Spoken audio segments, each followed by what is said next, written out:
name's Lily Kim. I am 49 years old, and then I was born in Suwon, South Korea.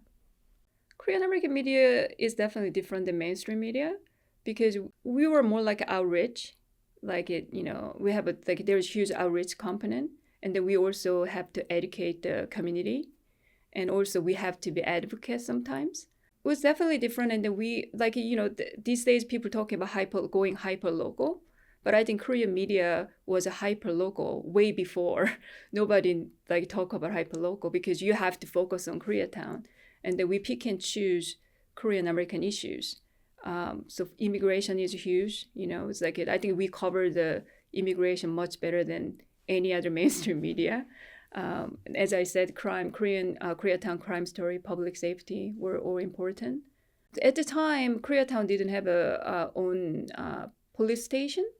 And so we actually there was one thing that I think they were actually promised to Korean community that we will put the police station near Koreatown after the 92 riot because public safety is always a problem. But then until mid 2000, city or LAPD didn't do it, and I think Korean community was growing rapidly at the time. I mean, it was already a huge business district. So Korean people actually demand it's a time to do something. And so I think I was very proud that we got the Olympic police station. It's funny that we want to name it as a Koreatown police station, but they said they can do that. They cannot put the ethnic name there. If that district became a kind of crime ridden, then it doesn't look good. It's so they said we have to do more neutral, like Olympic station. So getting the Olympic station in Koreatown was pretty a good memory. It was pretty it was almost it feel like a victory. And also redistricting, they always kind of break down the Koreatown into two different districts, either city council or even state. I don't know about federal level, but they always kind of we're gerrymandering so that Korean American voters cannot be one voting block. So they fight hard to make it Koreatown as a one voting district. There was a lot of outreach, and then those things people usually don't care, but Korean media, we thought that that's important. I covered the one story about the Korean American gay soldier. His name is Daniel Choi, and then I did a story, and people just called me and then why are you covering the gay people? And I also there is a one LAPD officer. She was lesbian, and then her story was covered by AP, and then we also covered, but I think some people didn't like it, and it was a surprise. And it was almost we don't care that they're Korean American, we don't care that they fight for this country, but we just have a problem that we even mentioned the Korean media even mentioned it. There was that was pretty I was surprised at how much negative feedback we got from the community.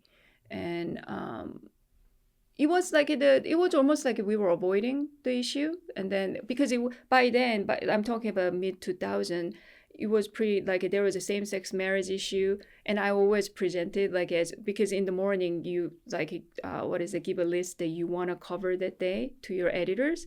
And then because same-sex marriage issue was huge at the time, it was the LGBTQ issues were much more mainstream, but I don't think we ever covered it. It was Korean related, we covered it, and then feedback was really negative. My favorite story that I cover in Koreatown is I remember at the time the KYCC has a toy drive in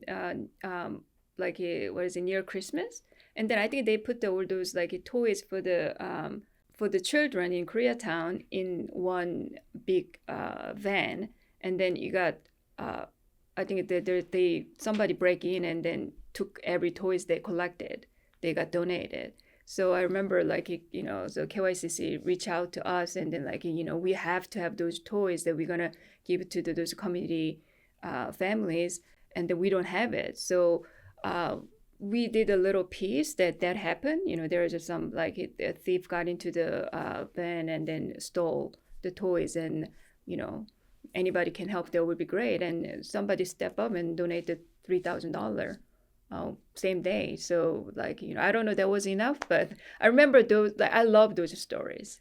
First generation Korean immigrants sometimes reach out to us, and then they said, "Can you do the piece on my son? My son became like really successful," and we used to just do it because I thought that like where are they gonna tell?